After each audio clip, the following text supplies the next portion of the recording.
कुख्यात गुंड अबू सालेमसाठी मनमाड रेल्वे स्थानक केलं होतं पूर्ण रिकामं। कडक पोलीस बंदोबस्तात अबू सालेमची नाशिक कारागृहामध्ये रवानगी। रायगड जिल्ह्यात पावसाचा जोर, रायगड जिल्ह्याला पावसाचा रेड अलर्ट। तळ कोकणातही पावसाचा जोर, सिंधुदुर्ग जिल्ह्यात मुसळधार, तर पुढील 24 तासात जोर वाढण्याची शक्यता।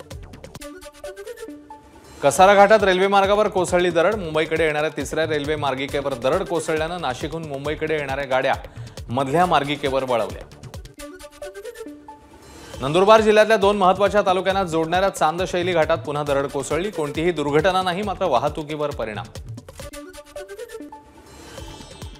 छत्रपती संभाजीनगरमध्ये कर्णकर्कश आवाज करणाऱ्या सायलेन्सरची साकारली कलाकृती, पोलिसांकडून कारवाई केलेल्या सायलेन्सरचा भन्नाट उपयोग, वाहतुकीच्या नियमांचा संदेश देणारी कलाकृती।